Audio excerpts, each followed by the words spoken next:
Handa ka bang sumugal sa hindi sigurado? Kung ang kapalit ay ang matagal mo nang inaasam.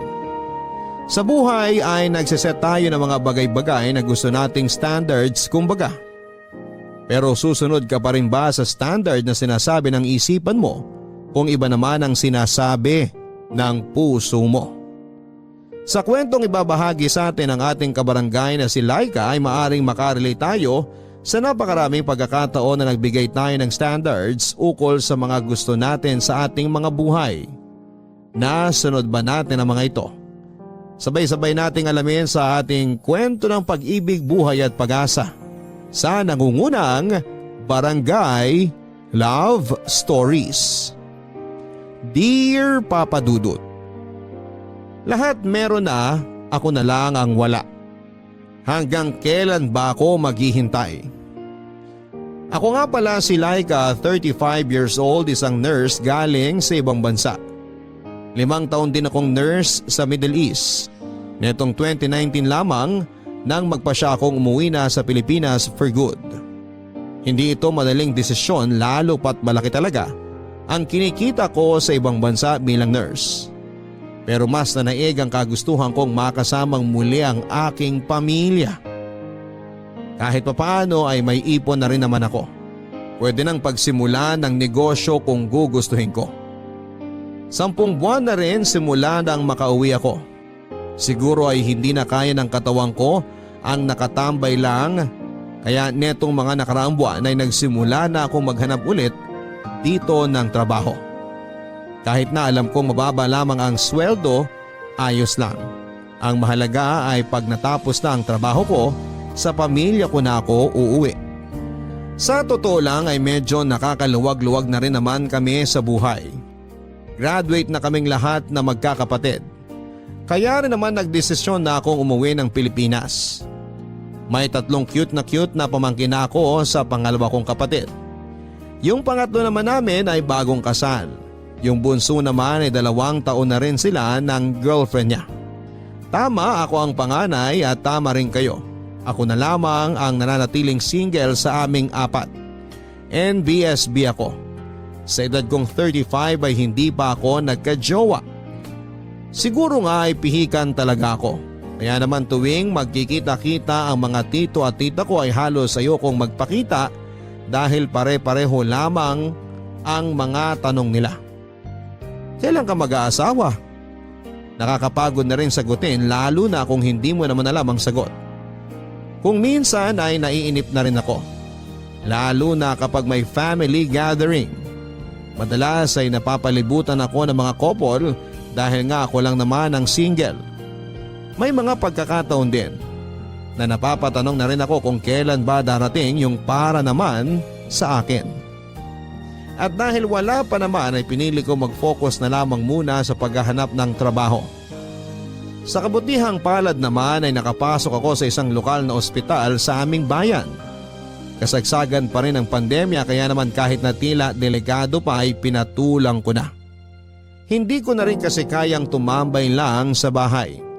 Pagkatapos ng 2 linggong pag-aasikaso ng requirements ay nagsimula na rin ako.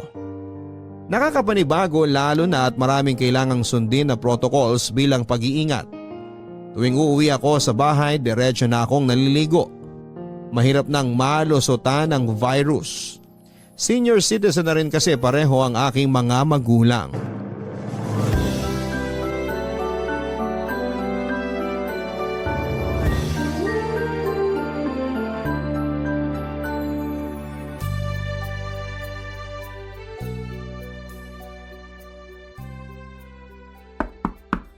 Ate? Ate? Andiyan ka ba? Oo, nandito ako. Pasok ka. Kakauwi mo lang? Oo, kaya kakatapos ko lang ding maligo. Kumusta naman ang first week sa work? Ayun, masaya naman. Nakakamiss din naman magtrabaho eh. Di mo ba namimiss sa Middle East? Well, namimiss ko. Pero mas masaya pa rin magtrabaho pag puro mga kababayan mo ang kasama mo. Sabagay. Pero alam ko, may sobrang mamimiss ka pa ron. Ha? Ano? Eh di yung sweldo. Ay, oo nga. Tama ka dyan. Kanina pumirma kami ng kontrata at tama ka. Pagkakita ko nga ng sweldo, na-miss ko bigla yung sweldo ko sa dati kong trabaho. Kaya hindi mo rin talaga masisisi yung mga gustong mang ibang bansa eh. Malayo talaga ang diferensya ng sweldo. Naisip ko rin dati na magtrabaho sa ibang bansa. Pero gusto ko sana sa Korea o sa Japan. Ba't di mo tinuloy? Tinamad ako magproseso ng mga papeles. Ang dami eh. Tsaka parang mas masayang pumunta ron kung mamamasyal lang. Sa bagay, masarap ngang pumasyal sa ibang bansa. Kaya di ganun kalaking ipon ko eh, dahil inuna kong gumala. Okay lang yun ate. Kaya nga nagtatrabaho para magawa mo yung mga gusto mong gawin at mapuntahan yung mga gusto mong puntahan. Tama ka dyan. Naisip ko pa rin naman pumasyal sa ibang bansa ngayon. Pero syempre, kasama na si Jake. Ay, oo naman. Tingin mo ba magpapaiwan yun? Sasama talaga yun. Yun din ang usapan namin. Kung mangingibang bansa, trabaho man o pasyal, dapat magkasama kami. Walang maiiwan. Ganyan talaga pagkasal na, no? Ang tagal din kasi naming LDR ate. Buong time na magjowa kami, LDR kami. Ngayon pa lang talaga kami nagsama. Ngayong kasal na kami. Masaya ba? Hindi mo ba namimiss maging single? Siguro nag-a-adjust pa lang din kami pareho, lalo na ako. Alam mo naman 'di ba ate, kapag mga panganay, usually independent talaga. Kaya ngayong may asawa na ako, minsan nalilimutan ko na hindi na lang pala ako mag-isa. Gets. Kamusta naman si Jake? Alam mo naman yung kapatid mo na yun ate. May times na naririndi rin sa bunganga ko, pero mabait talaga yun. Madalas ako yung maldita. Pero hindi mo nga namimiss maging single? Hindi. Kasi sobrang na-enjoy ko naman yung pagiging single ko noon eh. Dahil nga independent ako, lahat naman noon nagawa kong mag-isa. Kumain sa paborito kong fast food, manood ng sine, mamasyal. Kaya mukhang wala naman akong na-miss. Pero hindi ka naman nagsisisi na si Jake ang una't huli mong naging jowa. Hindi ate, kasi worth it naman yung paghihintay ko ng tamang tao. Sana all. Bakit ate? Naiinip ka na ba? Minsan, oo. Minsan lang. Sabi mo nga, kapag panganay ka, independent ka. Marami na rin naman akong nagawa nang ako lang mag-isa. Alam mo yung parang sobrang na-enjoy ko na yung pagiging single. Kaya may mga times talaga na napapatanong na rin ako. Cupido, kailan kaya yung sa'kin? Di bali ate, parating na yun. Baka na-traffic lang. Na-traffic? Baka naubusan ng gasolina, tapos di na nakabili kasi nagmahal na gasolina. Paano na ako nito? Huwag ka mag-alala ate. Darating at darating din siya. Tiwala lang. Ay, baka naman dapat ko nang simulang tanggapin na magiging matandang dalaga na ako. Ang aga pa ate para ideklara yan. Ayan o. Lampas na ako sa kalendaryo pero wala pa ring dumadating. Lahat kayo meron na. Basta ate, hindi ako nawawalan ng pag-asa. Nararamdaman kong parating na siya. Kung sino man siya, sana nga. At sana naman bilis-bilisan niya at medyo naiinip na ako. Alam mo ate, gutom lang yan. Baka kailangan mo lang kumain. Siguro nga, kanina pa nga kumakalamsik mura ako eh. Di bale, magluluto na ako. Wow, anong lulutuin mo? Dahil dito kami magdi-dinner ng asawa ko, adobong sitaw. Yun yung paborito niya eh. Okay, sige. Pero, idlip muna ako ha. Sige ate, katukin na lang kita kapag kakain na. Ipag ko si Grace at bagong kasal sa pangatlo kong kapatid. Nakilala ko siya noong magkaibigan pa lamang silang dalawa. At doon pa man ay botong-boto na ako sa kanya. Panay na rin kasi ang kantsaw sa kanila noon.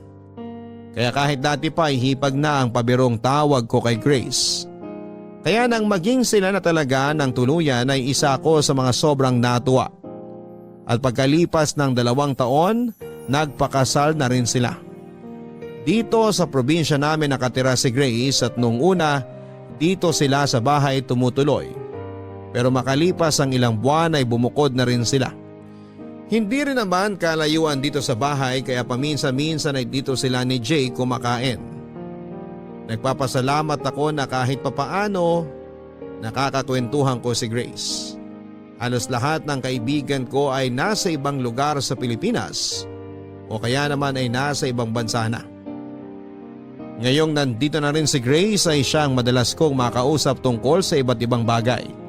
Kahit na mas matanda ako sa kanya ng ilang taon ay marami rin akong natututunan sa kanya.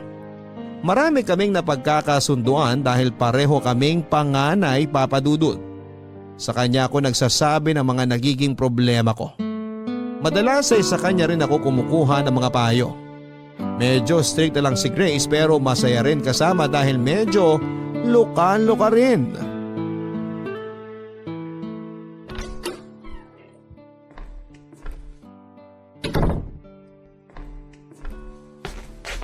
Kakauwi mo lang ate? Mas late ka na atang nakakauwi ngayon ah. Oo nga eh, medyo maraming pasyente kaya may mga unexpected overtime. Kaya pala. Kaya eto, nananakit na ang likod ko. Kanina pa ako nakatayo eh. Ang hirap din talaga maging nurse, no? Sinabi mo pa. Kaya bilib na bilib ako sa inyo eh. Hindi ko ma-imagine yung sarili ko na ginagawa yung mga trabaho nyo. Nakakapagod pero worth it naman. Lalo na kapag nakikita mong umuokay yung kalagayan ng mga pasyente. Iba rin talaga yung satisfaction, no? Kapag ginagawa mong mabuti ang trabaho mo. Oo, pero nakakainis kapag ginagawa mo naman ng mabuti yung trabaho mo pero may mga taong nanggugulo lang. Ay, mukhang malalim yung hugot na yan ate ah. Hindi para sa akin yung hugot na yun. Naalala ko lang yung bago naming katrabaho.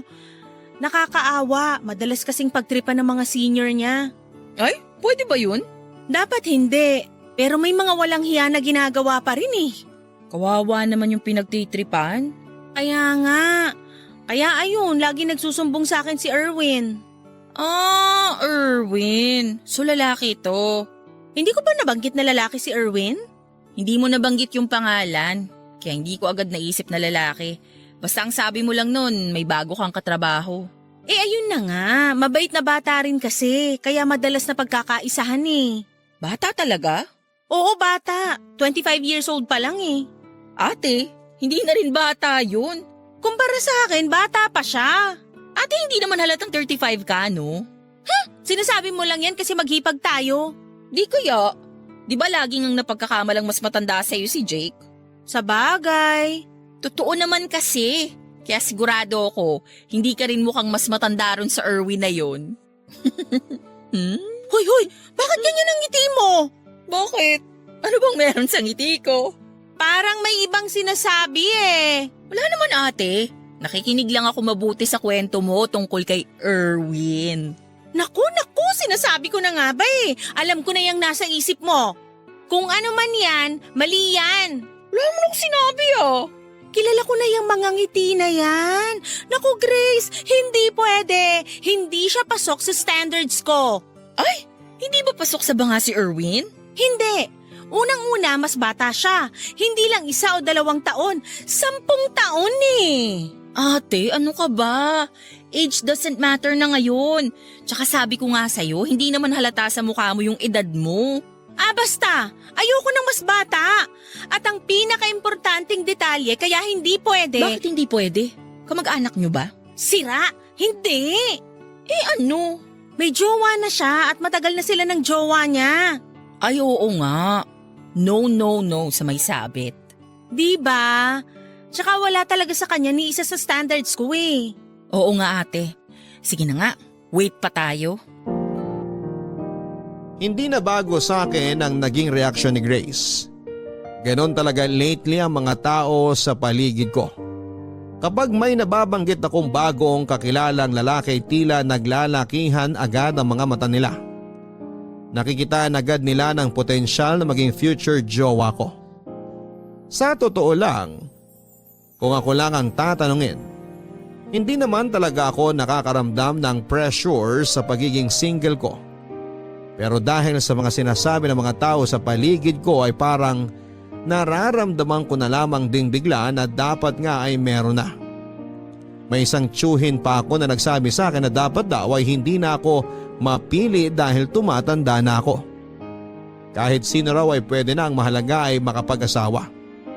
Naiinis ako sa mga ganong comment. Pakiramdam ko kasi dahil tumatanda ka na, wala ka na rin karapatang mamili ng taong makakasama mo sa habang buhay. Buti na lang at hindi naman gano'n ang mga magulang ko. Nag-worry rin sila para sa akin dahil ang laging sinasabi ng nanay ko, gusto niya na bago sila mawala ni tatay sa mundo, gusto nilang makita na hindi ako tatandang mag-isa. Yung magkakaroon din ako ng sarili kong pamilya. Pero hindi naman nila ako minamadali. Ang bili naman ng tatay ko ay hindi basta-basta ang pag-asawa kaya dapat ay sigurado ka. At yun talaga ang pinanghahawakan ko. Ayoko naman sa hindi ako sigurado. Kaya nga nag-set ako ng standards. Dapat mas matanda sa akin. May stable na trabaho at syempre yung handa akong tanggapin. At ang kasungitan ko. 3 buwan na ang lumipas at kahit papaano ay nakapag-adjust na rin ako sa trabaho. Araw-araw na nakakasalamuha ako ng mga pasyente. Lalo kong nakikita na kulang talaga ng nurses sa Pilipinas. Pero kahit na kulang ay marami pa rin ang umaalis. Nalulungkot man na mas marami talaga ang pinipiling umalis at magtrabaho sa ibang bansa ay eto rin ang realidad. Marami ang naniniwalang mas matutustusan nila ang kanilang pamilya kung aalis sila. Habang tumatagal ay nagiging mahal na rin ang mga bilihin kaya mas kailangan na rin ng mas malaking sweldo lalo na kung may mga anak. Kahit nga single ako ay nahihirapan pa rin akong i-budget ng mabuti ang sweldo ko. Minsan dahil marami akong ino-order na mga kung ano-ano online. Kaya siguro wala pa akong asawa at mga anak dahil hindi pa ako marunong magtipid. Nahihirapan ako magtipid pero alam kong hindi na ako dapat gumastos na katulad ng dati. Dahil una sa lahat ay hindi na ganong kalaki ang sweldo ko. Pangalawa, kahit papaano ay natutunan ko naman sa mga magulang ko ang maging praktikal. Hindi dapat bumibili ng hindi kailangan. Kapag naiisip ko ang dati kong sweldo ay may temptation na bumalik na lang ulit sa ibang bansa. Pero simula noong nagtrabaho na ako sa lokal na ospital ay nakita kong iba rin talaga kapag natapos ang araw o oras ng trabaho at uuwi ka sa piling ng pamilya mo. Madaling mapawi ang pagod lalo na kapag nakikita ko ang mga cute kong pamangkin. Pakiramdam ko ay sulit lahat ng kapalit ng malaking sweldo. Ay, Ang lalim naman nun. Bakit? May problema ba? kasi Napagtripan ka na naman. ganun na nga. Ano na naman ang ginawa ngayon? Day off ko na dapat bukas eh. Pero nakipagpalit si Sir Mond sa akin. Meron daw siya importanteng lakad. Ba't di ka umangal? Makakaangal ba ako ron? Kapag nagsasabi yun, hindi naman paalam eh. Kundi pinapaalam na niya. So pumayag ka na lang. Wala naman akong choice eh. Akala ko ba may lakad ka bukas? Meron nga. O paano yung lakad mo? Di wala na. Ay, ewan ko ba sa'yo? Napakabait mo naman kasi eh. San ba dapat yung lakad mo? Nakapangako ako ng date sa girlfriend ko. Naku, patay tayo dyan. Paano na yan? Di siguradong away na naman. Kawawa ka naman. Pinagtitripa na dito sa ospital, maaaway pa ng jowa. Kaya nga eh. Mukhang napapadalas pa naman away nyo lately. Kung ako sa'yo, magsasabi na ako kay Sir Mond. Pwede naman sigurong tumanggi paminsan-minsan. Sana nga ganun. Pero ginawa ko na yun dati. Sobrang uminit lang ulo niya tapos ilang araw akong pinag-initan. Ganun ba? Pambihira naman pala talaga yang si Sir Mond. Ngayon pa lang naririnig ko na yung boses ng girlfriend ko.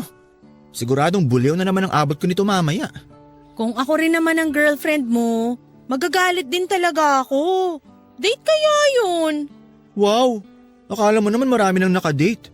Hoy, salbahe ka. Kahit papaano naman may alam ako sa relasyon. Hello, napapalibutan kaya ako ng mga magkarelasyon? Mukhang masyado ka kasing pihikan ate. Siguro nga, kaya wala pa rin akong jowa. Ano ba kasi yung ideal boyfriend mo? Simple lang naman. Gusto ko yung mas matanda sa akin, tapos may stable na trabaho. Yung kaya akong buhayin. Tapos gusto ko yung matatanggap ako at ang kasungitan ko. Kaya pala. Kaya pala ano? Kaya pala wala ka pang jowa. Paano mo naman nasabi? Ang taas ng standards mo eh. Mahirap abutin. Dun pa lang sa tanggap ang kasungitan mo, medyo alanganin na. Kita mo tong batang to? Mataas ba talaga? Oo, hindi nga ako pasok eh. Aba, hindi ka talaga pasok. Edad pa lang di nauubra. Pero hindi naman na dapat basehan ng edad ngayon. Sa pag-ibig, wala namang edad-edad. Kapag mahal mo, mahal mo. Ganun ba? Ba, mukhang marami naman palang alam tong batang to pagdating sa pag-ibig ah. Eh kasi nga, hindi naman na ako bata.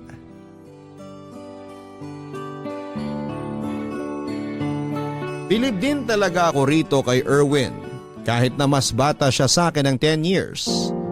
Minsan nararamdaman kong pantay lang naman ang maturity level namin. Nauna lang ako kay Erwin ng 1 linggo sa pagpasok sa ospital kaya halos magka-batch lang kami na pumasok. At sa 3 buwan namin sa trabaho ay naging malapit na rin kami sa isa't isa. Hindi ko rin alam kung bakit pero magaan ang loob ko sa kanya. At ganon din naman siya sa akin kaya nga ako madalas niyang sumbungan sa tuwing napagkakaisahan siya ng mga senior niya. Masyado rin naman kasi siyang mabait kaya madalas ay naaabuso. Hindi katulad ko na likas na masungit. Meron siyang long time girlfriend at sa pagkakaalam ko ay 5 taon na sila. Netong mga nakaraan ay nababanggit niya na napapadalas ang away nila. Pero sabi ko sa kanya, kung ako rin ang girlfriend niya ay wala na siyang panahon sa akin, ganoon din ang gagawin ko. Minsan mami ang tawag niya sa akin dahil ako ang isa sa mga pinakamatanda sa batch namin. Siya naman ang pinakabata kaya bunso ang tawag namin sa kanya. Pero kahit na siya ang pinakabata sa amin ay hanga ako sa maturity niya. Yung pasensya at pangunawa niya ay sadyang ibang level. Lalo pa akong bumilib sa kanya nang malaman ko kung gaano siya ka-maalaga sa kanyang pamilya. So, ano nang plano natin, ate? Plano saan? Grabe, ang busy mo na talaga. Ano ba kasi yon? Eh di ba malapit na yung birthday mo? Ay, oo nga pala.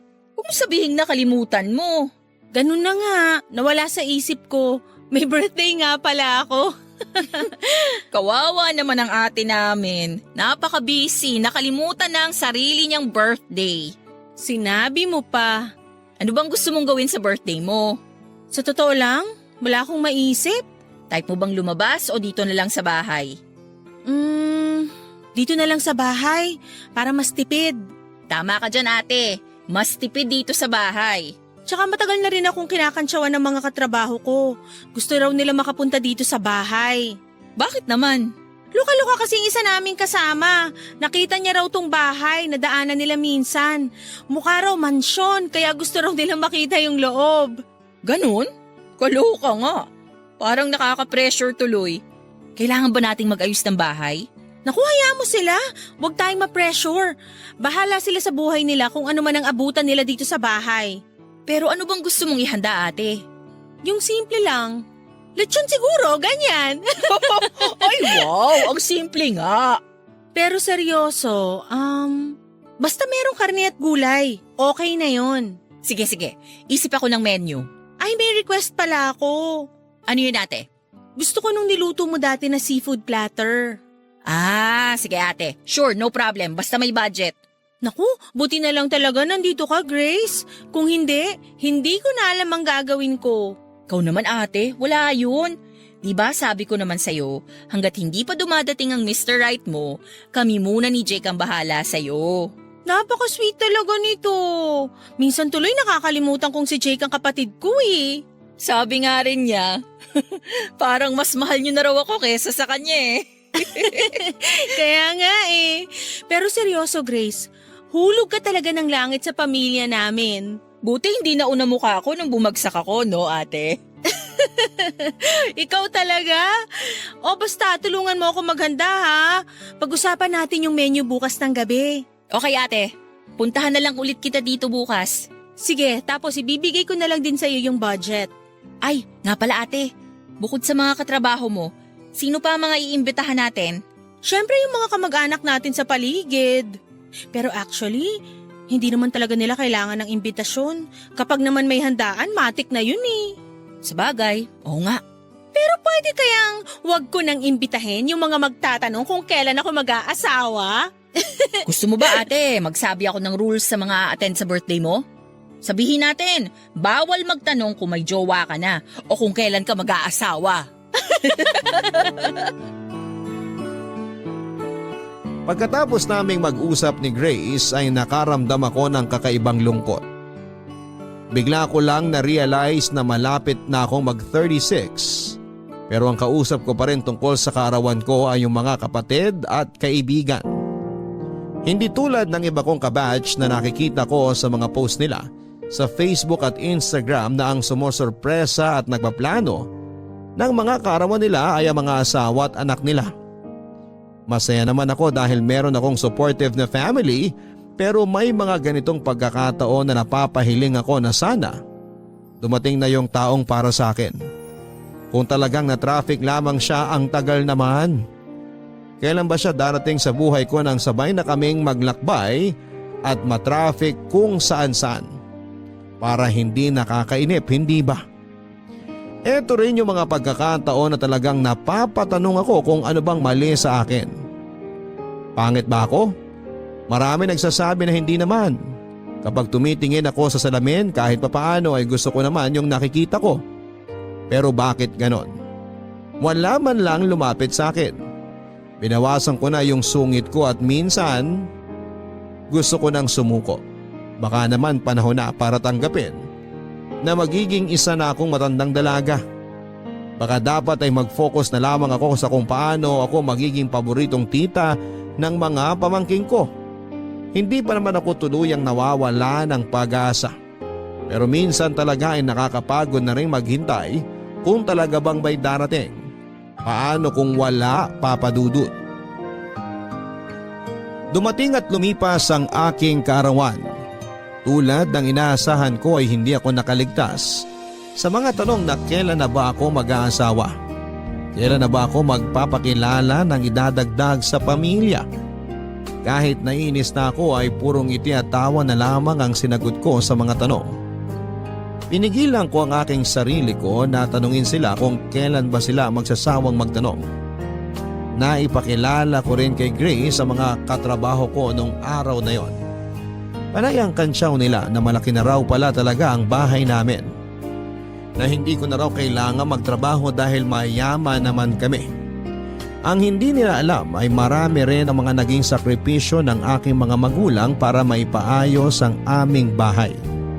Ngayon lang din halos natapos yung ibang parte ng tahanan namin. Sa paglipas din ng mga araw at buwan ay lalo pa kaming naging malapit ni Erwin. Napapadalas na ang pagka-chat namin sa isa't isa.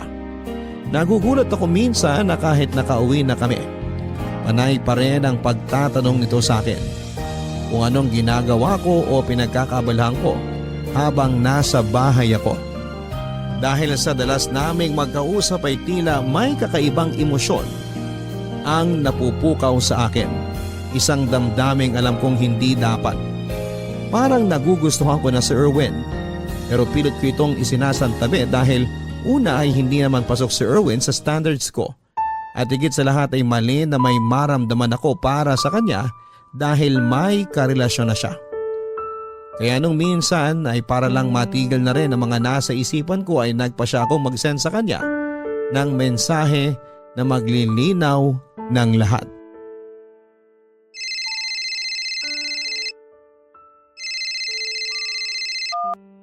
Hello? Hello? Ate Laika? Erwin, gabi na. Napatawag ka. Nandito ako sa labas ng bahay nyo. Ha? Anong ginagawa mo dyan? Pwede ba tayong mag-usap? Kahit sandali lang? Bukas na, magkikita naman tayo sa ospital. Ngayon na sana. Baka hindi ko na tumasabi bukas eh. Teka nga, lasing ka ba? Hindi naman. Nakainom lang. Sandali, hintayin mo ako dyan. Pabubuksan kita ng gate.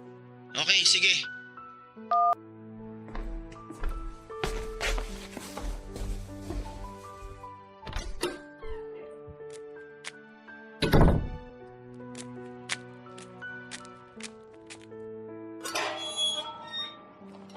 Ate Laika! Ay, Huwag kang maingay. Tulog na yung mga tao dito. Saka mukhang tulog na rin yung mga kapitbahay. nagising ba kita? Pasensya ka na. Halika nga rito. Dito tayo banda sa gilid.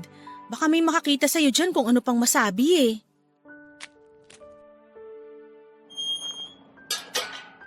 Sorry talaga kung naabala kita. Ano ba kasi yun, Erwin? Talagang pumunta ka pa rito mukhang may tama ka na. May tama nga ako. Sa'yo. Yun ang sagot ko sa tanong mo. Oo, may gusto ako sa'yo. Alam mo, umuwi ka na. Bukas na lang tayo mag-usap kapag hindi ka na nakainom. Nakainom lang naman ako pero malinaw pa ang isip ko. Kinailangan ko lang uminom ng konti para lumakas ang loob ko. Alam mo, mali ito eh. Sinubukan ko namang pigilan pero talagang gusto kita. Mahal na kita. Pero Erwin, may girlfriend ka na. Hindi ko na siya mahal. Ikaw nang mahal ko. Gusto mo na rin naman ako, di ba? Hindi ko alam, Erwin, kasi…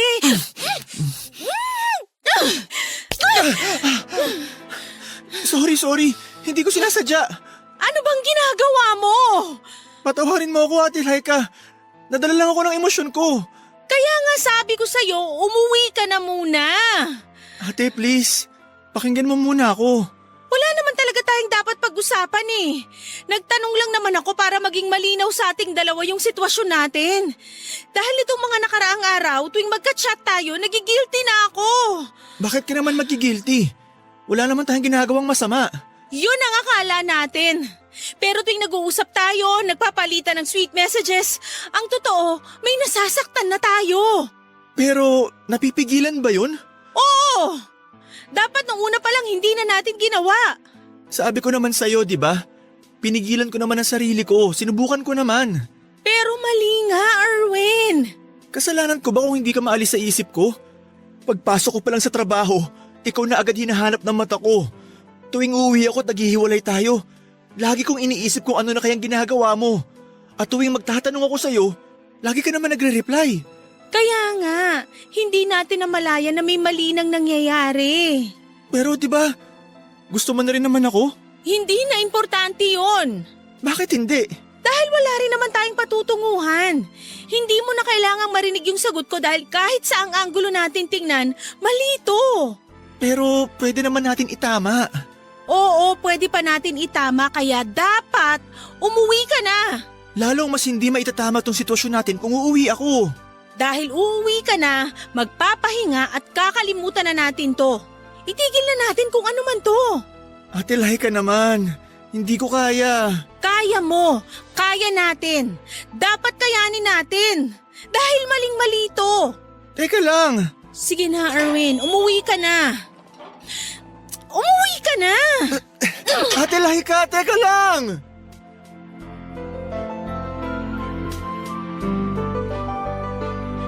Gulong-gulo ang isipan ko pagkatapos ng pag-uusap namin na yon ni Erwin. Alam kong nakainom siya ngunit ramdam ko rin ang senseridad niya sa mga salitang binitawan niya. Ang lalo pang nagpadagdag ng gulo ng isipan at damdamin ko ay ang memorya ng sobrang saglit na paglapat ng mga labi ni Erwin sa labi ko. Kahit na sobrang saglit lang noon ay damang-dama ko sa buong katawan ko ang kuryenteng hindi ko maipaliwanag. Kung wala lang ako sa katinuan ng mga oras na yon, baka hindi lang saglit at siguro ay ginantihan ko pa ang halik niya. Nagpapasalamat na lamang ako at umiral pa rin ang katinuan ng isipan ko. Siguro dahil alam kong maling-mali talaga ang namamagitan sa aming dalawa. Hindi man malinaw kung ano yon, alam ko lang na siguradong makakasakit kami. Hindi ako nakatulog ng gabing yon. Iniisa-isa ko ang mga dahilan kung bakit mali at hindi kami pwede ni Erwin. Binalikan ko ang standards ko sa isang karelasyon. Dapat ay mas matanda sa akin. Hindi pasok si Erwin dahil sobrang mas bata siya. Dapat ay may stable na trabaho. Hindi stable ang trabaho namin at hindi ganun kalaki ang sweldo. Hindi sasapat kung bubuo ng pamilya. Pero ang pinaka-importante sa lahat ay meron na siyang nobya. Yun ang pinakamahalagang dahilan. Simula rin ang gabing yon, nagpa siya kung iiwas na ako kay Erwin habang maaga pa. Dapat ay patayin na ang baga upang hindi na lumaki ang ningas ng apoy. Dahil din sa desisyong ito ay tila naging mabigat ang pakiramdam ko ng mga sumunod na araw. At hindi yon nakalampas kay Grace Papa Dudut. Ate! Ate! Ay, ikaw pala. Kanina ka pa tulala. Okay ka lang ba? Sorry, may iniisip lang. Mukhang malalim yung iniisip mo ah. Kasi ilang araw ka nang ganyan. Ha? Anong ibig mong sabihin? Akala mo ba hindi ko napapansin? Ilang araw ka na kayang laging tulala. Ganun ba? Di lang yun. Parang ang tamlay mo pa lately. Masama bang pakiramdam mo? Okay lang ako. Sigurado ka ba? Baka naman mamaya sa sobrang busy mo sa trabaho, maging pasyente ka na rin. Huwag kang mag-alala, Grace. Iniingatan ko rin naman ang kalusugan ko. Lalo na't senior citizen na rin ang mga magulang ko. Kapag nagkasakit ako, baka mahawa sila dahil nasa iisang bahay lang kami. Pero bakit ka nga malungkot, ate? Halata bang malungkot ako? Oo, at hindi lang basta malungkot eh. Parang ang bigat ng dinadala mo. May mga kailangan lang kasi akong pag-isipan. Kung ano man yan, huwag ka na sana masyadong ma-stress. Actually, hindi ko rin naman matatago sa'yo ng matagal to eh. Kaya sabihin ko na lang siguro, no? Mas mabuti pa nga ate. Huwag kang mabibigla ha. Sige, pipilitin kong wag mabigla. Si Erwin kasi, nagtapat siya sa akin. OMG, talaga? Oo, gusto niya raw ako. Ano sinabi mo? Hindi ko alam. Pero yung totoo ate, ano bang nararamdaman mo sa kanya? Ang hirap eh. Ayoko naman sana makaramdam ng kahit ano para sa kanya. Pero siguro dahil sa dalas naming mag-usap, hindi ko na malaya na nahulog na rin pala ako sa kanya. Sinabi mo ba yan sa kanya? Hindi, pero mukhang nararamdaman niya rin. Alam mo ba, naramdaman ko na to. Talaga? Oo ate, ayaw lang kitang pangunahan. At gusto ko talaga na manggaling sa'yo kung sakaling tama nga ang kutob ko. Bakit? Ano bang kutob mo? Noong mga pagkakataon na madalas mo nang nababanggit sa mga kwento mo si Erwin, medyo naramdaman ko na may iba sa'yo. Pero nag-aalangan akong sabihin sa'yo kasi nga, sabi mo ayaw mo naman ng mas bata. Kaya pinagpalagay ko nang baka mali ako. Sana nga, Grace. Sana mali ka na lang. O ano ng plano mo ngayon? Hindi ko rin alam kung ano ang plano ko. Pero pinaalalahanan ako ni Grace sa sitwasyon namin. Istrikta si Grace at ayaw niya talaga ng mga sitwasyon na may cheating. Technically, Papa Dudut, ay hindi naman kami nag-cheat ni Erwin sa girlfriend niya dahil wala namang kaming ginagawang dalawa. Maliban lang doon sa halik na napigilan ko naman. Pero emotionally, hindi namin may tatanggi na meron ng attachment sa aming dalawa. Pero sabi nga ni Grace, ang tamang gawin talaga ay umiwas dahil may karelasyon na si Erwin. Ayoko naman talagang makasira ng relasyon. Kung ilalagay ko ang sarili ko sa sitwasyon ng girlfriend niya ay ayoko rin na maranasan yon. Kaya habang maaga pa ay dapat nang putulin ang dapat na putulin. Kaya kahit nasasaktan na rin ako, desidido na akong layuan si Erwin dahil yun din ang tamang gawin, Papa Dudut. Hindi ito magiging madali pero kailangan kong kayanin. Araw-araw ay kinukumusta ko ni Grace at pinapaalalahanan. Ang sabi niya sa akin ay mas mabuti nang masaktan ako ngayon habang hindi pa ganon kalalim ang sugat. Dahil kung hahayaan kong lumalim na, mas mahirap nang gamutin. Kaya ngayon pa lamang na kahit papaano ay mababaw pa. Dapat ay simulan ng gamutin para hindi maging malalim ang peklat. Tinis kong hindi na sumagot sa mga chat ni Erwin. Sinubukan kong alisin ang kung anumang nararamdaman ko para sa kanya. Pinilit kong maging professional sa aking trabaho. Hindi ko maiwasan doon si Erwin pero kinakausap ko na lamang siya kung kailangan. Nagtataka na rin ang mga katrabaho namin dahil alam nilang malapit talaga kami sa isa't isa. Pero walang ibang nakakaalam sa sitwasyon namin kundi kaming dalawa lamang, bukod kay Grace. Hindi na kami sabay na kumakain at hindi na rin sabay na umuuwi. Sobrang nami-miss ko siya, Papa Dudut. Kapag meron kasing nakakainis na pasyente o magandang nangyari, agad naming hinahanap ang isa't isa para kwentuhan. Pero lahat yun ay nawala na, natapos na. Kahit sobrang hirap ay pinanindigan ko ang desisyon ko. May mga pagkakataon na sinusubukan ni Erwin na makiusap ngunit agad akong humahanap ng dahilan para hindi siya kausapin. Ayoko makasira ng relasyon. Ng matagal ng relasyon. Hindi biro ang 5 taon, Papa Dudut. Ang hindi ko lang din naman maintindihan sa sarili ko ay habang pinipigilan ko ay tila lalo pang tumitindi ang nararamdaman ko para kay Erwin. Kahit na anong gawin kong pagkumbinse sa sarili ko na hindi siya pasok, sa lahat ng standards ko ay parang lalong tumitiim. Sa puso ko ang masasayang alaala naming dalawa. Dahilan para lalo ko siyang mamiss. Pero tinibayan ko ang aking kalooban. Kahit na anong chat at tawag niya ay pinili kong maging matapang na hindi sagutin ang mga yon.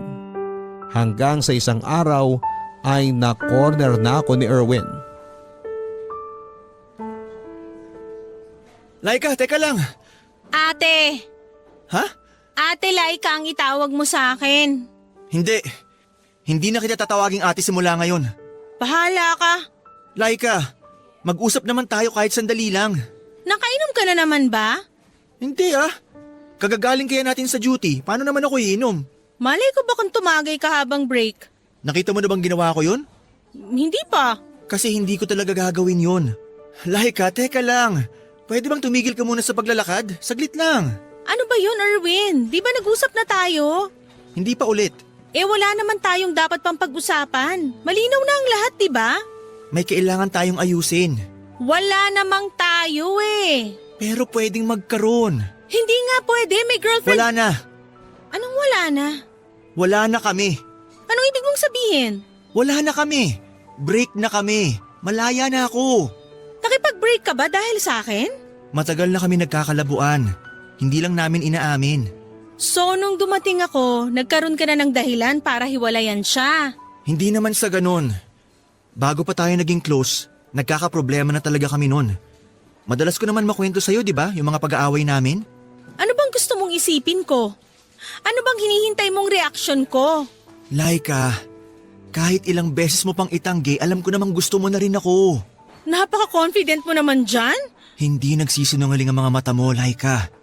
Kahit na hindi mo ako iniimik nitong nakaraang buwan, alam ko na namimiss mo rin ako. Ano bang pinagsasasabi mo? Laika, bakit hindi natin subukan? Alam ko naman na pareho tayong nararamdaman. Bakit hindi natin pagbigyan yung mga sarili natin na maging masaya? Hindi ko alam kung kaya kong maging masaya pagkatapos kong makasira ng relasyon. Bago ka pa man dumating, matagal nang may lamat ang relasyon namin. Ilang beses na rin kami naghiwalay pero nagkakabalikan lang ulit. Umaasang pwedeng maayos pa. Pero sa pagkakataong to, sigurado ako na wala na kaming dapat pang balikan. Hindi ko pa alam, Erwin. Hindi ko pa alam kung anong dapat isipin. Isipin mo tayo. Kakayanin ba talaga nating maging masaya? Oo, kakayanin natin. Bakit naman hindi? Parang masyadong mabilis Baka nabibigla ka lang sa mga desisyon mo. Baka kailangan muna nating mag-isip pa. Laika, mababaliw na ako kakaisip. Sa bawat araw na hindi mo ako kinakausap, pakiramdam ko mababaliw na ako. Pwede bang kumalma muna tayo? Tsaka na muna tayo mag-usap. Palipasin muna natin yung mga bagay-bagay. Kapag hindi na matindi yung emosyon natin, tsaka pag mas malinaw na rin ang mga isip natin. Basta Laika, sobrang linaw ng isipan ko ngayon. Alam ko ang mga sinasabi ko. Sige na, Erwin. Aalis na muna ako. Laika, maghihintay ako.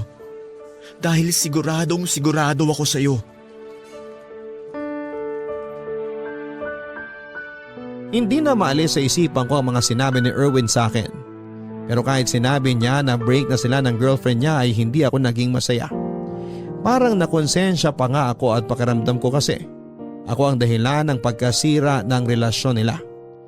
Kahit na sinabi niyang matagal nang may problema, hindi ko pa rin maiwasang isipin na nakadagdag ako doon.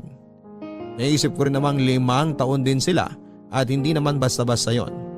Kaya kahit na anong pagmamakaawa ni Erwin na kausapin ko ulit siya, ay hindi ko pinansin. Araw-araw ang pagsisend niya ng mga messages. Halos araw-araw din ang attempt niya na pagtawag. Basta nakauwi na kaming galing duty ay nagsisimula na siyang mag-message.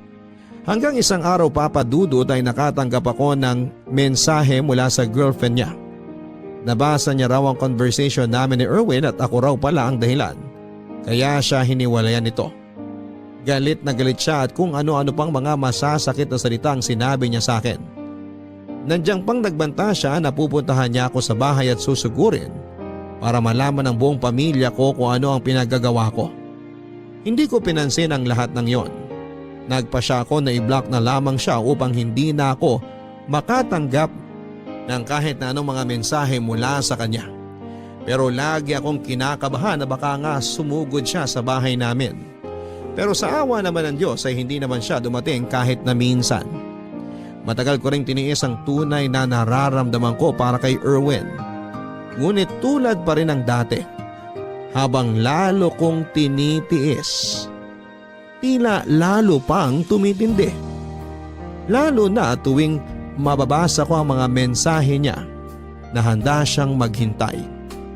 Hindi ko na talaga maikakaila sa sarili ko na gusto ko na rin siya. Naalala ko pa rin ang gabing saglit na naglapat ang aming mga labi. Pero dahil gulong-gulo pa rin ako ay hindi ko pa rin sinagot ang mga chat at tawag niya. Hindi ko pa rin alam kung tama bang maging masaya kami kung meron namang kaming nasaktan. Ang dami kong nararamdamang takot, lalo pat alam ko kung gaano ka mapanghusga ang mga tao sa paligid namin.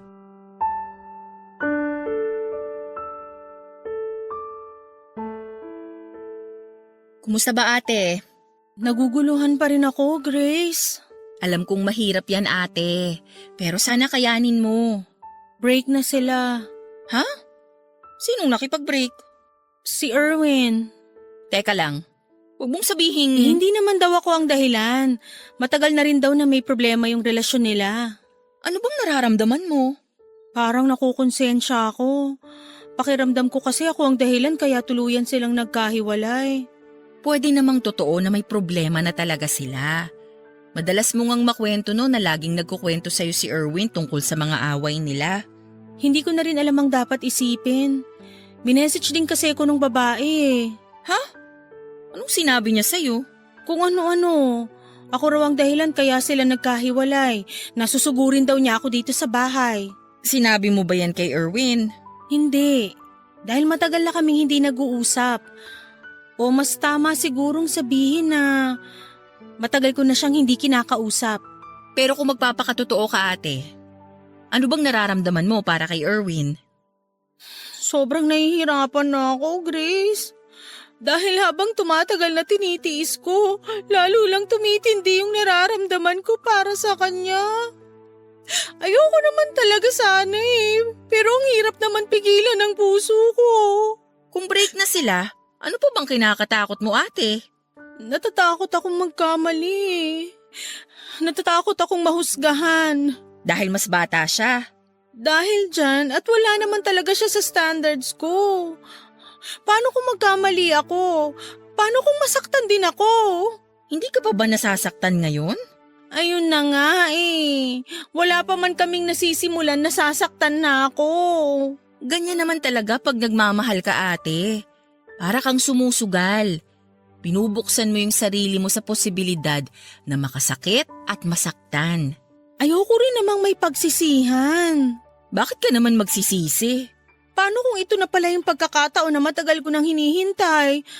Paano kung siya na pala talaga? Tapos pinalampas ko pa? Baka magsisi rin ako sa bandang huli. Pero hindi ba masyado ring mabilis ate?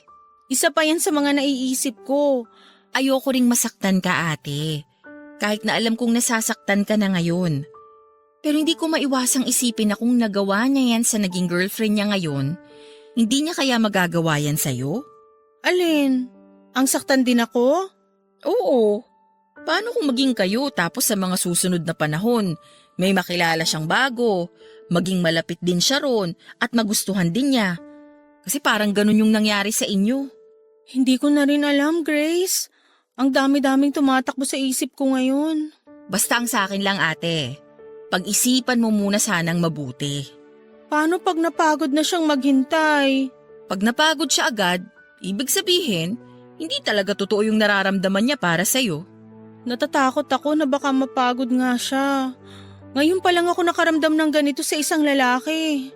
At sana, hindi ka lang nabibigla ate. Pag-isipan mong mabuti muna. Hayaan mo muna siyang maghintay. Hirap na ako, Grace. Araw-araw tinitiis kong hindi sagutin yung mga message at tawag niya. Paano kung isang araw hindi na dumating yung mga yon? Pag nangyari yun, dun mo na mapapatunayan kung gaano siya kasigurado sa'yo.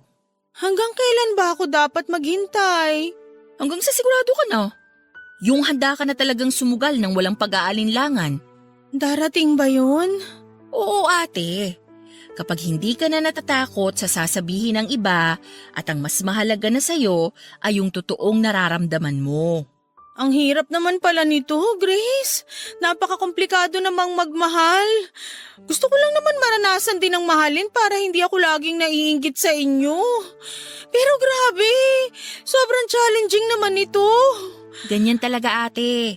Mas mahirap, mas worth it. Sa mga magulang ko, tingin mo ba okay lang sa kanila kung sakaling ipakilala ko si Erwin? Bakit mo natanong? Dahil ba mas bata siya sa'yo? Oo, at hindi lang ako basta mas matanda sa kanya. 10 taon ang agwat namin. Ate, hindi naman mahalaga yung kinananay at tatay. Ang mahalaga sa kanila, yung maging masaya ka. Naguguluhan pa rin ako. Basta ate, kahit anong mangyari, nandito lang kami. Nakasuporta lagi para sa'yo.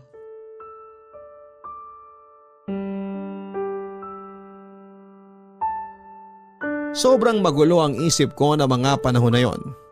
Isang buwan din muna ang pinalipas ko bago ko kinausap si Erwin. Sa loob ng isang buwan na yon ay hinanda ko na ang sarili ko. Kung sakaling mapagod siya at tumigil na, ay tatanggapin kong hindi talaga kami para sa isa't isa. Araw-araw niya akong minemessage at nanindigan siyang handa niya akong hintayin hanggang sa kaya ko na siyang kausapin at maging malinaw na ang isipan ko.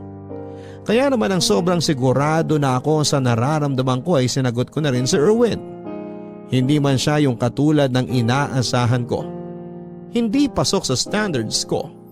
Hindi pasok sa banga, sabi nga ni Grace. Alam ko lang na totoo ang nararamdaman ko para sa kanya. Totoo pala yon, Papa Dudut. Yung mga hinihintay natin ng pagkatagal-tagal ay dumarating sa mga panahong hindi natin inaasahan. Kaya kahit mahirap, sumugal ako. Alam kong pwede akong masaktan pero handa na ako. Mahal ko eh. Maraming salamat po sa pagbasa ng aking sulat. Sana ay marami pa kayong tao na ma-inspire. Ako ang inyong kabarangay forever, Laika. Maraming beses talaga na naglalagay tayo ng mga standards na gusto natin sa buhay. Pero maraming beses na rin nating napatunayan na hindi laging nasusunod ang mga standards na ito, lalo na pagdating sa pag-ibig. Dahil sabi nga nila ang pag-ibig daw ay parang sugal yan. Pwede kang manalo, pero pwede ka ring matalo. Ang kailangan mo lang ay maging matapang na harapin kung ano man ang kahihinatnan ng mga desisyon mo. At kailangan mo lang maging matapang na panindigan ang mga pinili mo. Ang mahalaga pa rin sa huli ay hindi ang sasabihin ng ibang tao, kundi ang naging totoo ka sa sarili mo. Hanggang sa muli mga kapuso, ako po si Papa Dudut sa mga kwento ng pag-ibig, buhay at pag-asa sa Barangay Love Stories number 1. May iba sa atin na naniniwala na ang kaligayahan ay matatagpuan sa piling ng taong tinitibok ng puso natin. Kahit ang totoo ay hindi naman natin kailangan na umasa sa iba para maging totoong masaya. Ikaw kapuso, minsan ka namang nagmakaawa para mahalin ka ng taong mahal mo.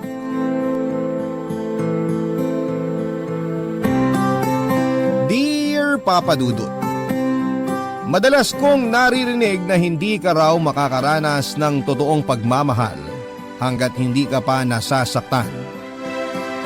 Para sa akin, mas mararamdaman mo na tunay ang isang pag-ibig kung alam mo kung paano pahalagahan ang sarili mo.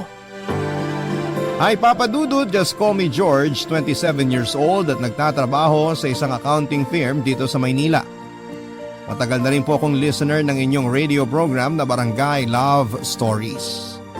Pero ngayon ko lang po naisipan na sumulat sa inyo. Hindi naman kasi kakaiba ang kwento ko pero sigurado ako na makapag-iiwan din ako ng aral sa mga nakikinig ngayon. Nasa first year college ako nang makilala ko si Ami sa isang charity event. Nasa same university kami at naging close kaagad kasi masasabi ko na magkaparehas kami ng ugali. Nasa second year college naman ang magsimula ako manligaw sa kanya, Papa Dudut.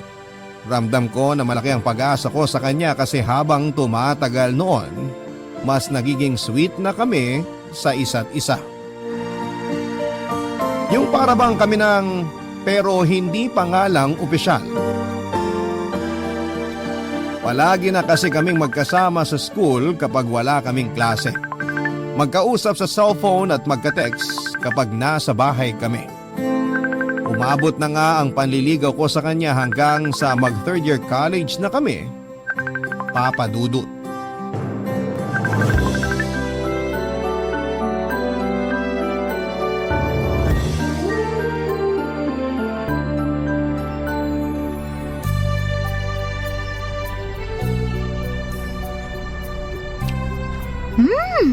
Ang sarap naman itong macaroni salad na gawa mo, George.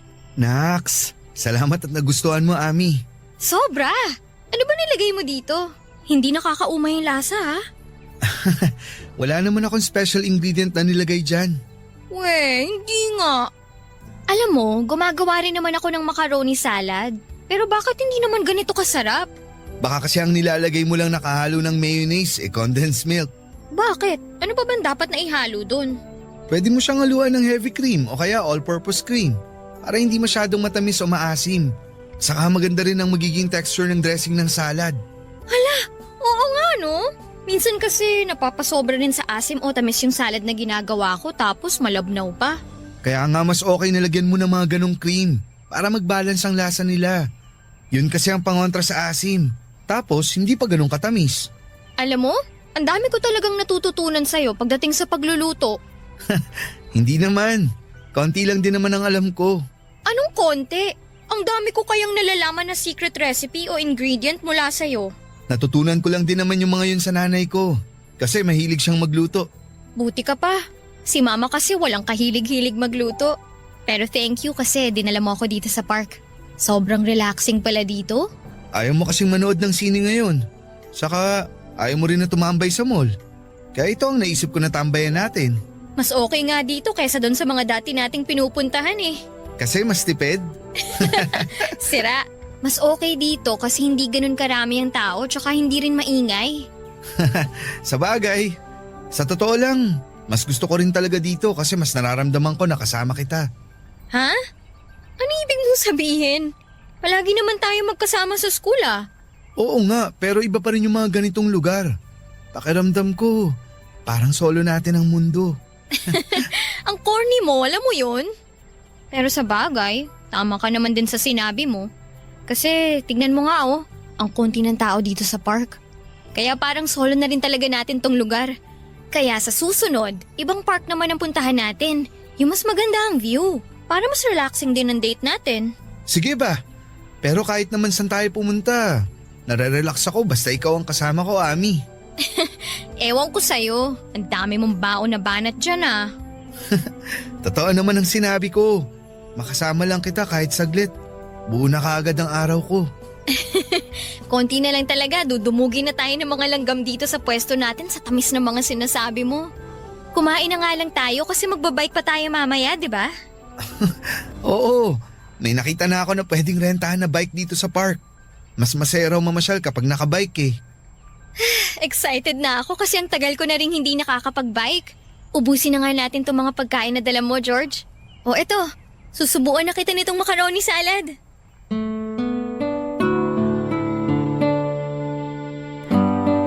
Papadudot akala ng ibang mga kaibigan ko ay may relasyon na kami ni Ami. Kasi nga madalas nilang nakikita na sweet kami sa isa't isa. Pero sa tuwing tatanungin nila ang estado namin ng relasyon namin ni Ami ay sinasabi ko sa kanila na magkaibigan pa rin lang kami at nanliligaw pa lang din ako sa kanya noon.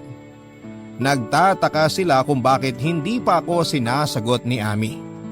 At sa totoo lang ay medyo naiinip na rin ako pero syempre hindi ko yon pinapakita kay Ami.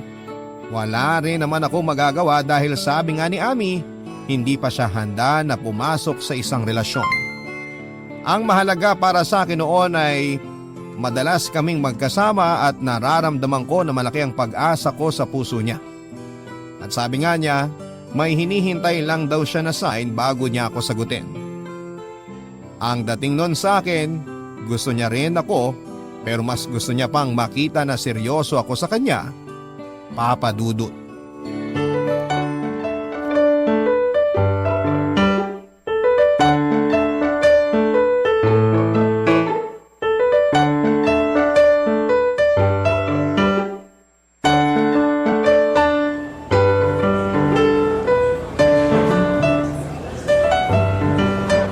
Ayun! Nanalo din ako sa nilalaro ko dito sa cellphone ko. Sakto kasi malapit na rin palang magsimula ang klase namin. Sasabihan na nga sana kita na may 7 minutes ka na lang bago ang klase nyo. Mabuti natapos ka na dyan sa nilalaro mo. Naaliw kasi ako masyado dito sa bagong game na dinownload ko. Makapag-ayos na nga ng mga gamit ko. Nga pala Ami, may gagawin ka ba bukas? Bukas? Mga anong oras? Mga lunchtime siguro. Kung lunchtime, wala naman kasi sa umaga ko sasamahan si mama na mag-grocery. Bakit? Anong meron? May nakita kasi ako na bagong bukas sa Korean restaurant dun sa mall. Mahilig ka sa mga Korean food, di ba? Tara, dun tayo mag-lunch bukas. Sige, tara. Libre naman ako ng lunchtime. Okay, sunduin nila kita bukas. Hi George! Hi Ami! Hello, Leo. Sakto ang dating mo kasi paalis na rin ako dito sa kantin. Samahan mo tong kaibigan mo ang bagal kumain. Kanina pa niya kinakain yung chamin niya hanggang ngayon di pa ubos. Mabagal kasi talaga kumain yan si George. Tama! Uy, grabe kayong dalawa sa akin ha. O sige na, alis na ako at baka malate pa ako sa klase ko. Okay, basta yung lakad natin bukas ha. Opo, hindi ko kakalimutan. Sige na, mauna na ako sa inyong dalawa. Bye! May date kayo bukas ni Ami? Oo, itatry namin kung masarap dun sa nakita kong bagong bukas na Korean restaurant sa mall na malapit dito. Fan nga pala ng Korean movies at series yung si Ami, no? Sinabi mo pa, kaya nga pati mga Korean food naging hilig na rin niya eh. George? Matanong ko lang wala ka bang naririnig tungkol dyan sa nililigawan mo? Naririnig? Anong ibig mong sabihin? Sa totoo lang, medyo nagulat nga ako nang makita ko kayo dito na magkasama eh. Ha? Bakit naman? Eh kasi, narinig ko dun sa isang kasamaan ko sa soccer team na parang nagkakamabutihan na raw sina Ami tsaka si Ed. Yung badminton player dito sa school natin. Ay nako Leo, huwag ka nga masyado nagpapaniwala sa mga ganyang chismis. George, alam mo naman na hindi ako mahilig maniwala sa mga ganong chismis. Kaya lang kasi, Ano? Bakit hindi mo matuloy ang sinasabi mo? Kasi nga parang nakita ko si Ami tsaka si Ed sa plaza nung isang araw. Magka-holding hands silang dalawa. Uy bro, bakit hindi ka na nagsalita dyan? Wala naman kasi akong dapat sabihin. Sa'yo na nanggaling na hindi ka naman sigurado na silang dalawa nga ang nakita mo.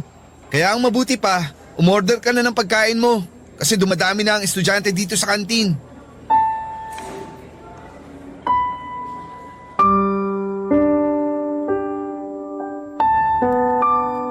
Papa Dudut, hindi talaga ako naniniwala sa sinasabi ng kaibigan kong si Leo. Kahit alam ko na wala siyang dahilan para mag-imbento ng kwento, imposible rin naman na maging totoo ang sinasabi niya na may ka-holding hands na ibang lalaki, si Ami. Hindi naman kasi si Ami ang tipo ng babae na madaling makuha o mapasagot. Kaya nga, mahigit 1 taon na ako nanliligaw sa kanya noon, kaya naman kesa magtalo pa kami ni Leo, sinabi ko na lang ulit na baka nagkamali lamang siya nang nakita niya. Na hindi si Ami yung nakita niyang babae. Malakas na kasi talaga ang pakiramdam ko noon na malapit na akong sagutin ni Ami. Alam naman kasi natin kapag may pag-asa tayo sa nililigawan natin, hindi ba Papa Dudut? At palaging pinaparamdam sa akin ni Ami na hindi masasayang ang mga effort na ginagawa ko para sa kanya. Pinangahawakan ko yung mga pasaring niya na gusto niya ako. Pero hindi pa lang siya handa na pumasok sa pakikipagrelasyon ng mga panahon na yon, Papa Dudut. Kaya naman nag-aabang na lamang ako sa magiging sagot niya. Barangay Love Stories. Barangay Love Stories. Di ko na rin nakikita kung sino ang madalas niyang nakakasabay kumain at umuwi. Hindi na rin kasi niya madalas na nasasagot ang mga tawag ko. Hindi na rin siya madalas na nagre-reply sa mga text ko sa kanya. Pero hindi pa rin ako bumitaw, Papa Dudut, at iniisip ko na nga lang na totoo ang dahilan na ibinibigay niya sa akin. Na busy lamang talaga siya sa academics niya at mga requirement para makagraduate, Papa Dudut.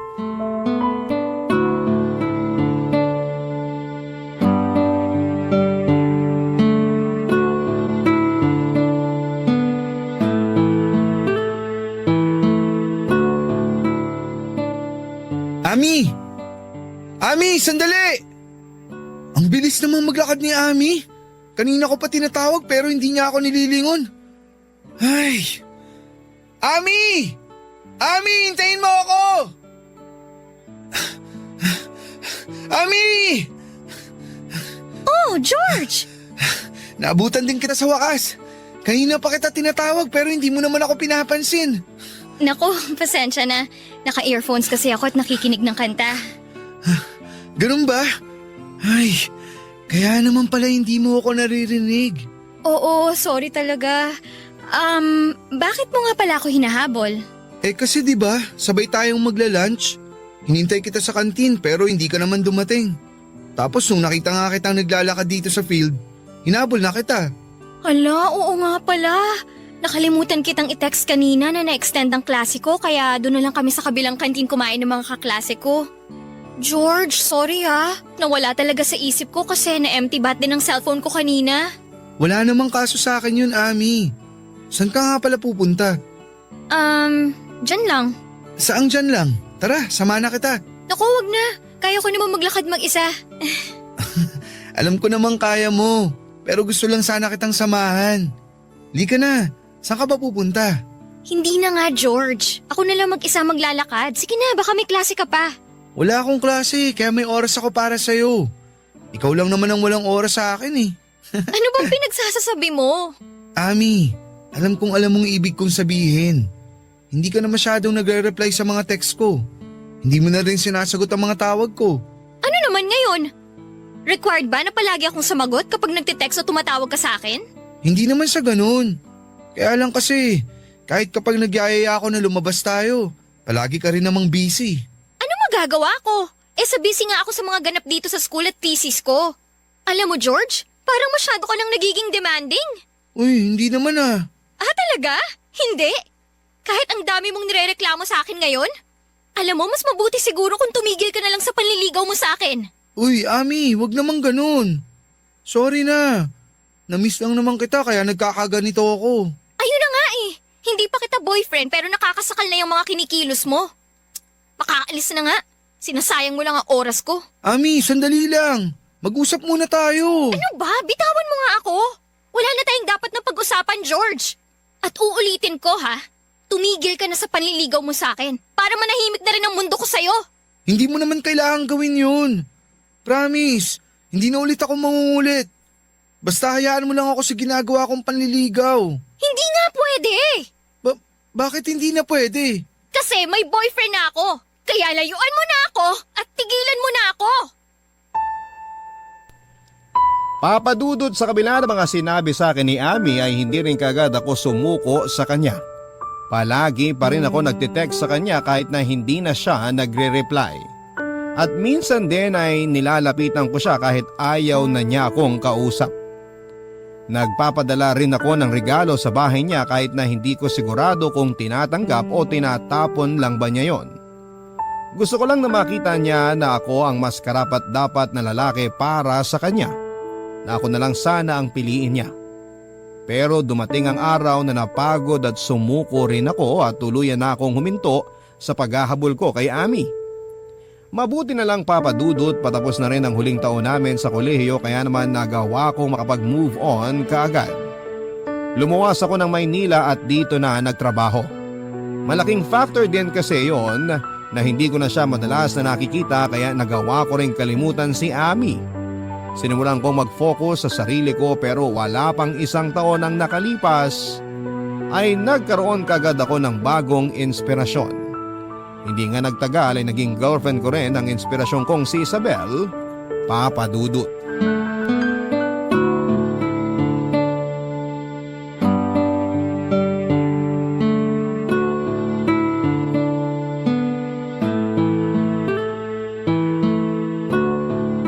Tao po! Tao po! Sino kaya yung kumakatok sa labas? Nakatulog pala ako dito sa sofa. Teka, anong oras na ba? 1:00 na pala ng madaling araw. Sinong pupunta dito sa apartment ko ng ganitong oras? George! George, nandyan ka ba? Oh, Tao boses po! na Isabel yan ah. Ano bang ginagawa niya dito ng ganitong oras? Buksan ko na nga yung pinto.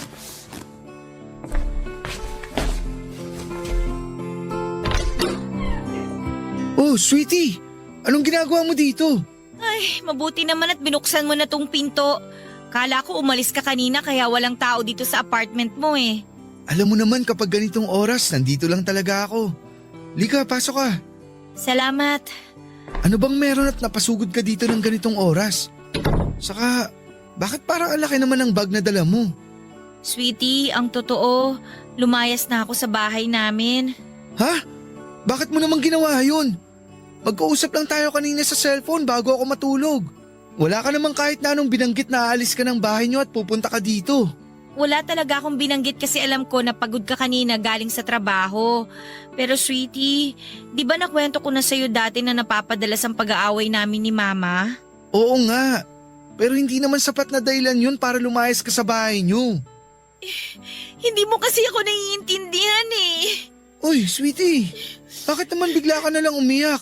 Eh kasi parang ayaw mo ako dito sa apartment mo eh. Hindi naman sa ganun. Nagulat lang ako kasi nga napasugod ka ng ganitong oras. Tapos may dala ka pang mga gamit.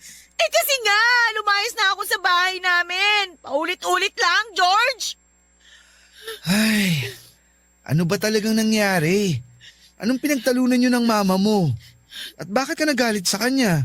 Hindi naman talaga ako galit kay Mama. Oo, masama yung loob ko. Pero hindi siyang dahilan kung bakit umalis ako sa bahay namin. Eh sino palang dahilan? Yung bagong kinakasama ni Mama. Oh, bakit? Anong ginawa niya sa'yo? Ang totoo, George. Matagal ko na siyang nahuhuling binobosohan ako habang naliligo sa banyo. Umaalis din naman kagad siya kapag nahuhuli ko siya. Sinabi ko yun kay Mama dati. Pero nagalit lang si Mama at sinabihan ako na wag raw ako mag-imbento ng kwento. Kaya lang kanina habang nasa palengke si Mama, natakot na talaga ako. Kasi naramdaman ko na pinipilit buksan ng boyfriend ni Mama yung pinto ng kwarto ko. Mabuti na lang nakadobulak ang pinto ko noon kaya hindi niya ako nagawang pasukin sa kwarto. Pero hindi ko na kayang magtiis sa pangmamanyak na ginagawa niya sa akin. Natatakot ako na tuluyan niya na akong magawa ng masama. Kaya nagdesisyon na ako na lumayas na sa bahay namin. Bakit naman hindi mo kaagad sinabi sa akin ang tungkol dito? Dahil ayoko ng gulo. Ang gusto ko lang, makalayo na kay Mama at sa manyakis na lalaking yun. George, dito na lang ako sa place mo. May trabaho naman ako. Makakapag-share ako sa mga gastusin mo dito. Promise, hindi ako magiging pabigat sa'yo. Basta, hayaan mo lang ako dito. Ayoko na kasi sa amin. Natatakot na talaga ako sa boyfriend ni Mama. Pero kung ayaw mo talaga na dumito ako, sige, ayos lang. Wala naman ako magagawa eh. Hahanap na lang siguro ko ng ibang pwede kong tuluyan na bahay. Ano ka ba? Siyempre hindi na kita hayaang umalis. Nagulat lang talaga ako sa biglang pagdating mo kanina. Pero ayos lang sa akin ang lahat. Dito ka na lang sa apartment ko, Isabel. Huwag kang mag-alala. Hindi ko hahayaan na masaktan o malapitan ka ng hayop na lalaking yun. Papadudot nakilala ko si Isabel sa isang kantin na madalas kong kainan dati sa dati kong pinagtatrabahuhan. Maganda siya at simple lamang kung mag-ayos, mabait din siya at malambing magsalita. Yon ang mga katangian niya na nakakuha ng atensyon ko. Kaya nang maging madalas na ang pag-uusap namin at pagbabatian ay kinuha ko na rin ang pangalan niya sa Facebook, pati na rin ang cellphone number niya. Doon kami nagsimula na madalas na magkausap hanggang sa niligawan ko na nga siya at naging girlfriend. May 3 buwan pa lamang kaming magkarelasyon nang kumatok si Isabel sa place ko at nagsabi na gusto na niyang magsama kami sa isang bahay, Papa Dudut. Nagdalawang isip pa talaga ako noong una kasi sa totoo lang ay hindi ko alam kung ano ang tamang gawin tungkol sa bagay na yon. Pero nang umiyak na nga si Isabel sa harap ko at sabihin niya ang tungkol sa pagtatangka sa kanya ng masama ng kinakasama ng mama niya, hindi na ako tumanggi pa sa gusto niyang mangyari na tumira siya sa apartment ko. Barangay Love Stories. Barangay Love Stories. Papadudot nag-live-in na nga kami ni Isabel at nagtulungan sa mga gastusin sa bahay. At tama nga ang ibang tao sa sinasabi nila na mas makikilala mo ang karelasyon mo kapag nagsama na kayo sa iisang bubong. Dahil marami akong na-discover sa ugali ng partner ko na hindi ko pa alam noong umpisa. May pagkamudi pala siya lalo na kapag may menstruation siya. Mabilis ding uminit ang ulo niya kapag bagong gising siya o kaya ay inaantok. Mahilig siyang magluto pero tamad siyang magligpit ng mga ginamit niyang pagluto. Ayos lang naman sa akin yon dahil ang mahalaga ay alam kong mahal namin ang isa't isa. Papadudot 4 na buwan pa lang kaming nagsasama nang magbuntis ang partner kong si Isabel. Pareho kaming hindi handa pero pareho rin kaming nangako na magiging mabuting magulang kami sa anak namin. Kaya lang sa 3 buwan ng pagbubuntis ni Isabel ay nakunan siya dahil masyado raw mababa ang kanyang matres. At mula nang mawala ang anak namin, nagbago ang ugali ng partner ko, Papa Dudut.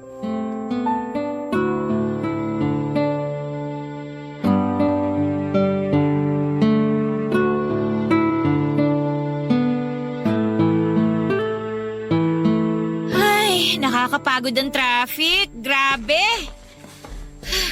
Sweetie, mabuti naman at nakauwi ka na. Ginabi ka na yata masyado. Oo, nag-general cleaning kasi kami sa kantin kanina kaya late na kami pinauwi ng supervisor namin. Kaya pala mukhang pagod na pagod ka. Kumain ka na ba? Talaga ba, George? Tinatanong mo pa talaga sa akin yan? Ha? Bakit? May mali ba sa tanong ko? Gusto ko lang naman malaman kung kumain ka na eh. Malamang, hindi pa ako kumakain. Sa tingin mo ba may madadaanan pa akong bukas na kainan ng ganitong oras? O sige, sandali lang. Magsasaing lang ako ng kanin. Ano? Hindi ka pa nakakapagsaing? Oo, hindi pa nga. Huwag mong sabihin na hindi ka pa rin nakakapagluto ng ulam. Sweetie, pasensya na. Hindi ko naman kasi alam na dito ka maghahapunan.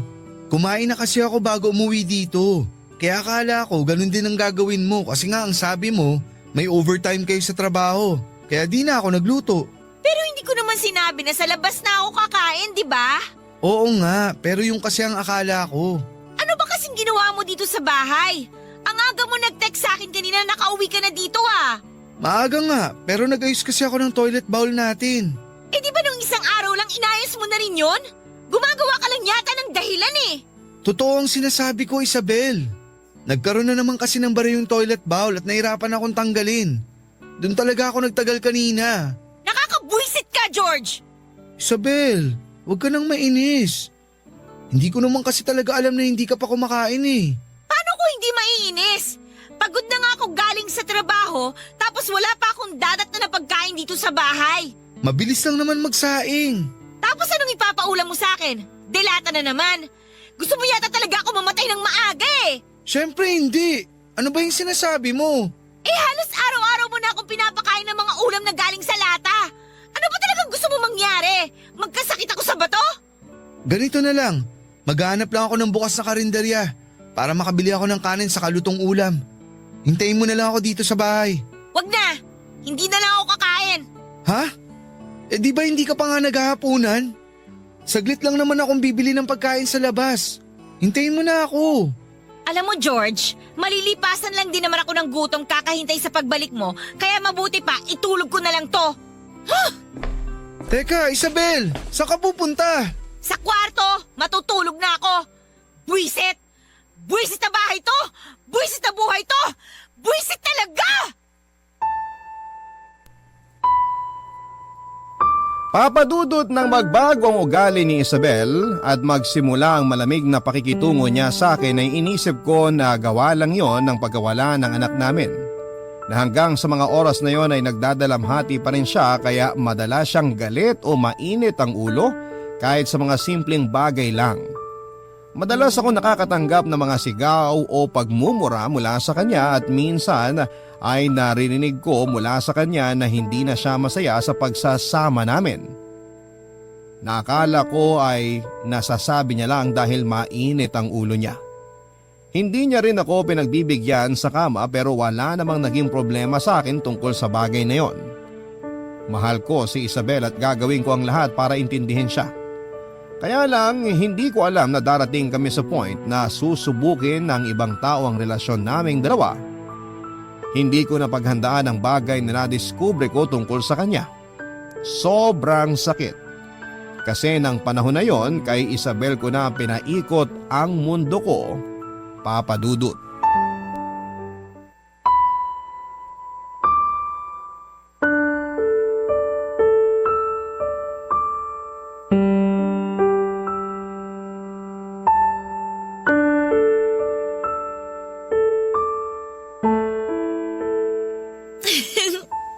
Oo nga. Bukas nga tayo magkikita. Promise, hindi na ako malilate. Aagahan ko para mas marami tayong oras para sa isa't isa. Miss na kasi talaga kita eh. Sino yung kausap mo? George? Bakit nandito ka na? Akala ko mamaya pang uwi mo kasi may overtime kayo sa trabaho. Ang tanong ko ang sagutin mo. Sino yung kausap mo? Kaibigan ko lang. Kaibigan mo lang? Talaga? Oo nga, ano ba kasing problema mo? Patingin nga ako ng cellphone mo. Ayoko nga. Akin na yung cellphone mo, Isabel. Ayoko nga, ano ba? Bigyan Akin mo nga sabi. ang cellphone ko. Ano ba kasing problema mo, George? Gusto ko lang makita kung sino yung kinakausap Ano ba? mo. At kilig na kilig ka dyan. O yan! Ayan ang cellphone ko, isaksak mo sa baga mo. Kainis ka. Rex? Sino tong Rex na nasa last call history ng cellphone mo, ha? Kaibigan ko nga lang yan. Sinabi ko na sa'yo kanina, di ba?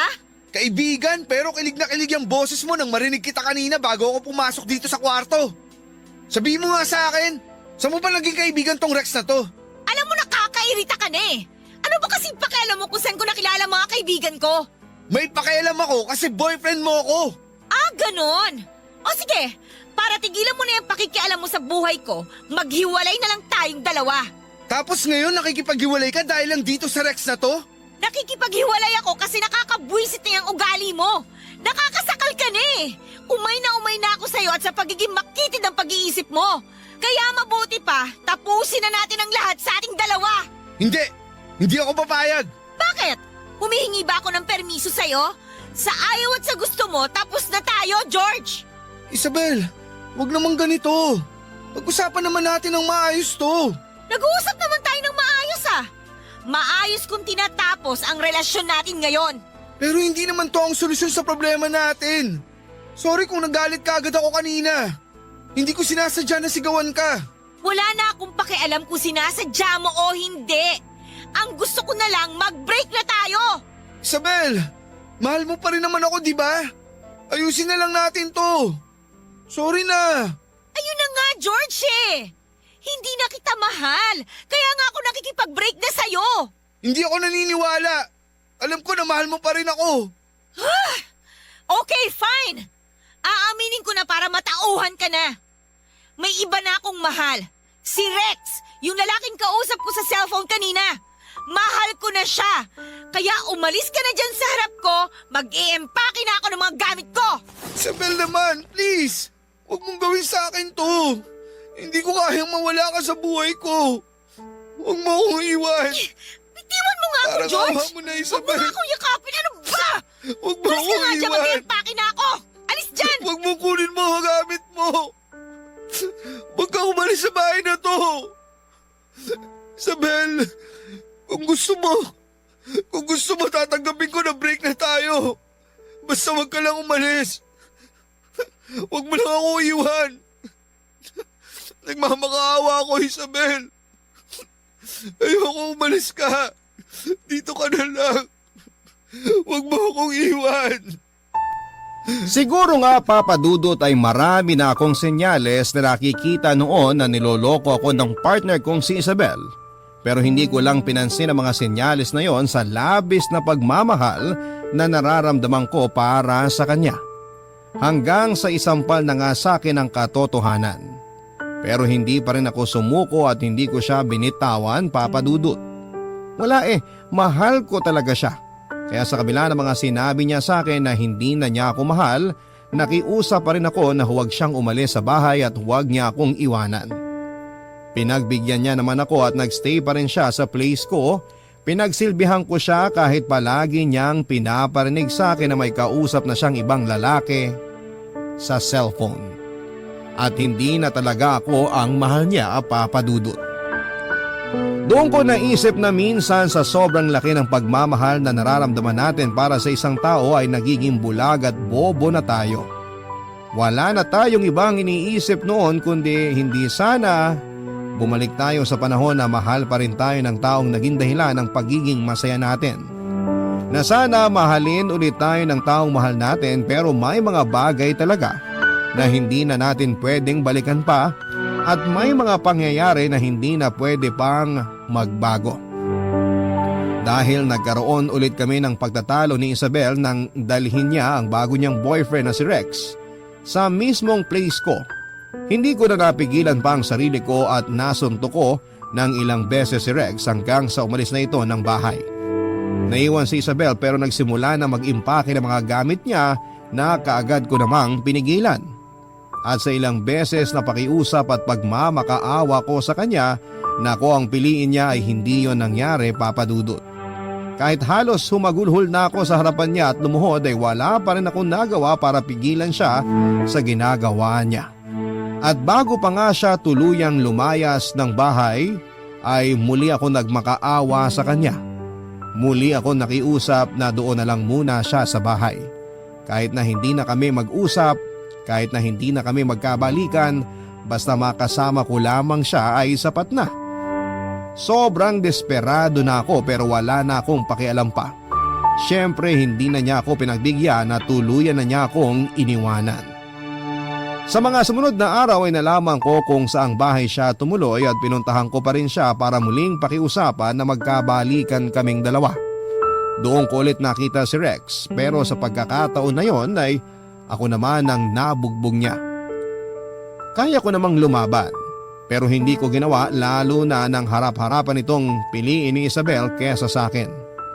Pinamukha niya na kahit kailan ay hindi na niya ako magagawa pang mahalin. Na hindi na ako lalaking makapagpapaligaya sa kanya. Tinanong ko siya, Papa Dudut, kung ano nga ba ang meron ng lalaking yon na wala ako, ano ang ibinigay nito sa kanya na hindi ko ibinigay. At bakit hindi ako ang pinili niya sa kabila ng mga bagay na naisakripisyo ko para sa kanya. Isa lamang ang naging sagot niya. Mahal niya ang bagong boyfriend niya kaya ito ang pinipili niya. Papa Dudut, may mga pagkakataon talaga siguro na hindi lahat ng bagay na gusto nating makuha ay pwedeng mapunta sa atin at may mga tao na kahit gaano natin kamahal ay hindi na tayo pwedeng mahalin pa pabalik.